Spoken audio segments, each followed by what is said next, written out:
4 দশকেরও বেশি সময় আগে যাত্রা শুরু করে যশোরের মনিহার সিনেমা হল। সে সময় দক্ষিণ এশিয়ার সেরা সিনেমা হলের তকমা পেলেও সময়ের সাথে সাথে দর্শক শূন্যতায় অস্তিত্ব সংকটে পড়ে এই প্রেক্ষাগৃহ। এ অবস্থায় ফের ঘুরে দাঁড়াতে নতুন রূপে সাজানো হয়েছে পুরো সিনেমা হল। আধুনিক সকল সুবিধা সম্বলিত মনিহার সিনেপ্লেক্স চালু হওয়ায় খুশি দর্শকরা। এখানকার এনভায়রনমেন্ট, সাউন্ড সিস্টেম, লাইটিং খুবই সুন্দর। সিনেপ্লেক্স আজকে থেকে উদ্বোধন, এই কারণে ফার্স্ট ডে ফার্স্ট শো দেখার জন্য এসেছি।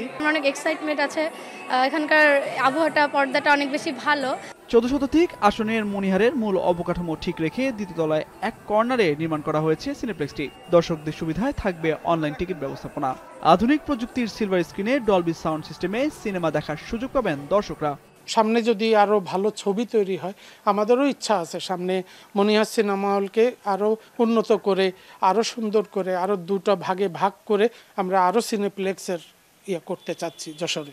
আমরা অনেকদিন ধরে যেহেতু চলচ্চিত্রের এই লাইনে আসছি, আমরা বাংলা ছবি চালাচ্ছি, তো এখন আমাদের মূল ইচ্ছাটাই হচ্ছে যে ডিজিটাল সারাউন্ড সাউন্ড, ভালো কোয়ালিটির ছবি, এগুলা এখন আমাদের দর্শকদের জন্য প্রোভাইড করতে পারি। দর্শকের চাহিদা পূরণে ব্যর্থ হওয়ায় যশোরের 29টি সিনেমা হলের মধ্যে 23টি বন্ধ হয়েছে। এই অবস্থায় সিনেপ্লেক্সটি আরও আধুনিকায়নে সহযোগিতার আশ্বাস জেলা তথ্য কর্মকর্তার। প্রত্যেকটা জেলায় একটি করে আধুনিক সিনেমা হল চালুর জন্য এবং নির্মাণের জন্য একটা প্রণোদনার প্যাকেজ ছিল বাংলাদেশ ব্যাংকের অর্থায়নে। এই সুযোগ সিনেমা হল মালিক বা ম্যানেজার গ্রহণ করতে পারে।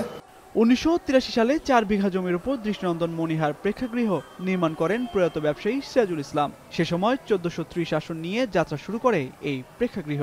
আধুনিকায়নের কারণে সিনেপ্লেক্সটিতে দর্শকের ভিড় বাড়বে বলে আশা সংশ্লিষ্টদের। এখন যশোর।